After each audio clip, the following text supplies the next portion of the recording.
Hi hello friends, welcome back to my channel. ಇವತ್ತಿನ ವಿಡಿಯೋದಲ್ಲಿ ಶ್ರೀಗಂಧದ ಗುಡಿ ಕನ್ನಡ ಸೀರಿಯಲ್ನ ಇವತ್ತಿನ ಸಂಚಿಕೆ ಏನಾಗುತ್ತೆ ಅಂತ ನೋಡೋಣ.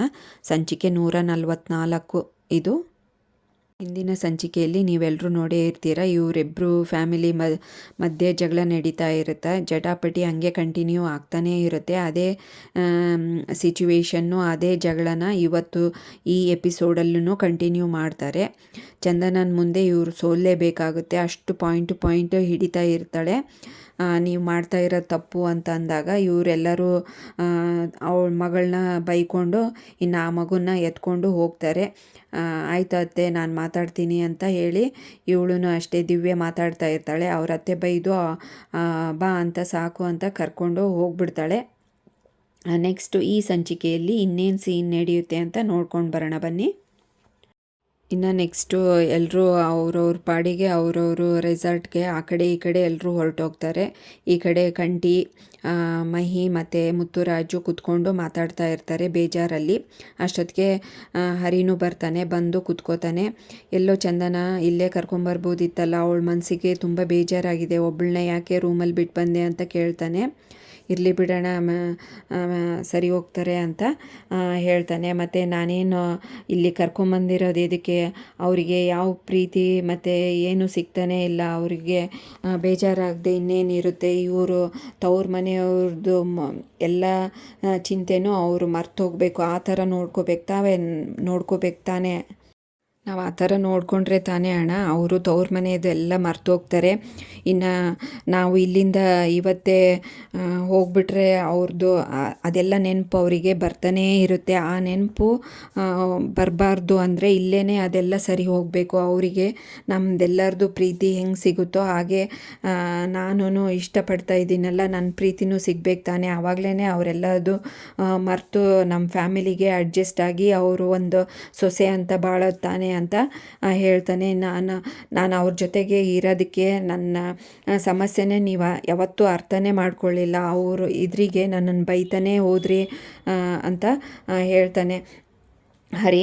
ಅದಕ್ಕೆ ನೀವು ಯಾವತ್ತಾದರೂ ನಮ್ಮಿಬ್ಬರನ್ನೂ ಒಂದು ಮಾಡಬೇಕು ಅಂತ ನೀವು ಯಾವತ್ತಾದರೂ ಟ್ರೈ ಮಾಡಿದ್ದೀರಾ? ಇಲ್ಲ ತಾನೇ ಅಂತ ಬೈತಾನೆ.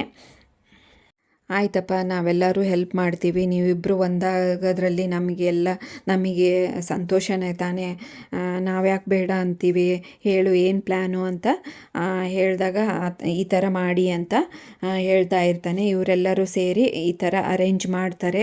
ಹೆಂಗಿದ್ರು ವ್ಯಾಲೆಂಟೈನ್ಸ್ ಡೇ ಬರ್ತಾ ಹೋಗ್ಬಿಡ್ತು, ಬಟ್ ಈ ವ್ಯಾಲೆನ್ಸ್ ಡೇ ಆದಮೇಲೂ ಮಾಡ್ಕೋಬೋದಲ್ಲ ಅಂತ ಈ ಥರ ವ್ಯಾಲೆನ್ಸ್ ಡೇ ಇವೆಂಟ್ನ ಸ್ಪೆಷಲ್ಲಾಗಿ ಆರ್ಗನೈಸ್ ಮಾಡ್ಕೋತಾರೆ ಹರಿಗೆ ಮತ್ತು ಚಂದನಗೆ. ಇವರೆಲ್ಲರೂ ಸೇರಿ ಅಣ್ಣ ತಮ್ಮಂದರು ಕಂಠಿಗೆ ಮತ್ತು ಚಂದನ ಮತ್ತು ಹರಿಗೆ ಈ ವ್ಯವಸ್ಥೆನ ಮಾಡಿರ್ತಾರೆ, ಆರ್ಗನೈಸ್ ಮಾಡಿರ್ತಾರೆ. ಚಂದನನ್ನು ಇಲ್ಲಿ ಕರ್ಕೊಂಡು ಬರ್ತಾನೆ. ಈ ಥರ ಸೆಟ್ ಮಾಡಿರ್ತಾರಲ್ಲ, ಅವಳಿಗೆ ತುಂಬ ಖುಷಿಯಾಗುತ್ತೆ. Pink colour, red colour sari ಉಟ್ಕೊಂಬರ್ತಾಳೆ. ತುಂಬ ಚೆನ್ನಾಗಿ ಕಾಣಿಸ್ತಾ ಇರ್ತಾರೆ ಹರಿ ಮತ್ತು ಚಂದನ. ಇಬ್ಬರು ಒಬ್ರಿಗೊಬ್ಬರು ಇಷ್ಟಪಟ್ಟಾಗೆ ತೋರಿಸ್ತಾ ಇರ್ತಾರೆ. ಹರಿ ಪ್ರಪೋಸ್ ಮಾಡೇ ಬಿಡ್ತಾನೆ ರಿಂಗ್ ಕೊಟ್ಟು. ಇವಳಿಗೂ ತುಂಬಾ ಖುಷಿ ಆಗುತ್ತೆ, ಎಂಜಾಯ್ ಮಾಡ್ತಾಳೆ. ಈ ಸೆಟ್ಟೆಲ್ಲ ನೋಡಿ ನನಗೆ ತುಂಬ ಖುಷಿ ಆಯಿತು ಅಂತ ಹೇಳ್ತಾಳೆ. ಥ್ಯಾಂಕ್ಸ್ ಹರಿ ಅಂತ ಹೇಳ್ತಾಳೆ. ಇಷ್ಟೆಲ್ಲ ನನಗೋಸ್ಕರ ಮಾಡಿದ್ದೀರಲ್ಲ ಅಂತ ತುಂಬ ಸಂತೋಷ ಪಡ್ತಾಳೆ. ಆವಾಗ ಕಂಠಿ ಮತ್ತು ಮಹಿನೂ ಖುಷಿ ಪಡ್ತಾರೆ. ನಮ್ಮ ಅಣ್ಣ ಅದಕ್ಕೆ ಒಂದಾದ್ರಲ್ಲಪ್ಪ ಸಾಕು, ಇನ್ನು ನಮ್ಮ ಅದಕ್ಕೆ ಇನ್ನು ಬಿಟ್ಟು ಹೋಗಲ್ಲ ಮನೆ ಅಂತ ಖುಷಿ ಪಡ್ತಾರೆ. ಅಷ್ಟೊತ್ತಿಗೆ ಮುತ್ತುರಾಜು ಕೆಮ್ಮಿಬಿಡ್ತಾನೆ. ಹರಿಗೆ ಎಚ್ಚರ ಆಗಿಬಿಡುತ್ತೆ. ಏನಣ್ಣ, ನನಗೆ ಎಷ್ಟು ಚೆನ್ನಾಗಿ ಒಂದು ಕನಸು ಬಿದ್ದಿತ್ತು, ನೀನು ಕೆಮ್ಮಿಂದ ಎಲ್ಲ ಹಾಳಾಗೋಯ್ತು ನೋಡು ಅಂತ ಹೇಳ್ತಾನೆ. ಅದಕ್ಕೆ ನನಗೇನು ಗೊತ್ತೋ ನಿನ್ನ ಕನಸು ನನ್ನ ಕೆಮ್ಮಿಂದ ಹಾಳಾಗುತ್ತೆ ಅಂತ ಮುತ್ತುರಾಜ್ ಹೇಳ್ತಾನೆ.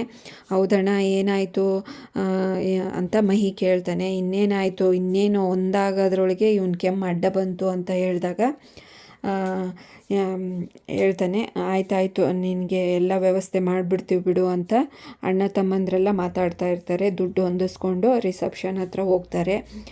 ಕಂಠಿ ಮತ್ತು ಮಹಿ ಅಲ್ಲಿ ಕೇಳ್ತಾರೆ, ಈ ಇವೆಂಟ್ನ ವ್ಯಾಲೆಂಟೈನ್ಸ್ ಡೇ ಸ್ಪೆಷಲ್ ಇವೆಂಟ್ನ ರೆಡಿ ಮಾಡಿಕೊಡ್ಬೇಕಲ್ಲ ನೈಟು 10 o'clock ಎಷ್ಟಾಗುತ್ತೆ ಅಂತ ಕೇಳ್ತಾರೆ. ಒಂದು 10-15 ಸಾವಿರ ಆಗುತ್ತೆ ಸರ್ ಅಪ್ರಾಕ್ಸಿಮೇಟು ಅಂತ ಹೇಳಿದಾಗ, ಆಯಿತು 5,000 ಅಡ್ವಾನ್ಸ್ ಕೊಟ್ಟಿರ್ತೀವಿ, ನೆಕ್ಸ್ಟ್ ಉಳಿದಿದ್ದನ್ನು ಕೊಡ್ತೀವಿ ಅಂದಾಗ, ಆಯಿತು ಈ ಥೀಮ್ ಯಾವ್ದು ಬೇಕು ಅಂತ ಸೆಲೆಕ್ಟ್ ಮಾಡಿ ಅದನ್ನೇ ಅರೇಂಜ್ ಮಾಡಿಕೊಡ್ತೀವಿ ಅಂತ ಹೇಳ್ತಾರೆ. ಇವರು ಅಷ್ಟೇ ಒಂದು ಥೀಮ್ನ ಸೆಲೆಕ್ಟ್ ಮಾಡಿ ಕೊಟ್ಟು ಹೋಗ್ತಾರೆ. ಅದನ್ನು ದಾಸ್ ಕೇಳಿಸ್ಕೊಂಡ್ಬಿಡ್ತಾನೆ. ಹಾಗೆ ನೆಕ್ಸ್ಟು ರೂಮಲ್ಲಿ ಅಣ್ಣ ತಮ್ಮನ್ನ ರೆಡಿ ಮಾಡ್ತಾ ಇರ್ತಾನೆ ಮುತ್ತುರಾಜು. ಅಣ್ಣ ತಮ್ಮಂದ್ರೆಲ್ಲ ಖುಷಿಯಾಗಿ ತಮ್ಮ ಹರಿನ ಹೊಗಳ್ತಾ ಇರ್ತಾರೆ, ತುಂಬ ಚೆನ್ನಾಗಿ ಕಾಣ್ತಾ ಇದೆಯಾ ಅಂತಂದು. ಅಷ್ಟೊತ್ತಿಗೆ ಚಂದನ ಬರ್ತಾಳೆ ರೂಮಲ್ಲಿ. ಯಾಕೆ ರೆಡಿಯಾಗಿದ್ದೀರಾ ಅಂತ ಕೇಳಿದ ತಕ್ಷಣವೇ ಈ ಸಂಚಿಕೆಯನ್ನು ಮುಕ್ತಾಯಗೊಳಿಸ್ತಾರೆ. ನೆಕ್ಸ್ಟ್ ಸಂಚಿಕೆಯಲ್ಲಿ ಏನಾಗುತ್ತೆ ಅಂತ ಕಾದು ನೋಡೋಣ. ಅಲ್ಲಿವರೆಗೂ ಈ ವಿಡಿಯೋ ನೋಡಿದ್ದಕ್ಕೆ ಎಲ್ರಿಗೂ ಥ್ಯಾಂಕ್ಸ್. ಹಾಗೆ ಈ ವಿಡಿಯೋ ಇಷ್ಟ ಆದರೆ ಲೈಕ್ ಮಾಡಿ, ಶೇರ್ ಮಾಡಿ, ಕಮೆಂಟ್ ಮಾಡಿ. ಹಾಗೆ ಚಾನಲ್ನ ಸಬ್ಸ್ಕ್ರೈಬ್ ಮಾಡ್ಕೊಳ್ಳಿ. Thanks for watching this video.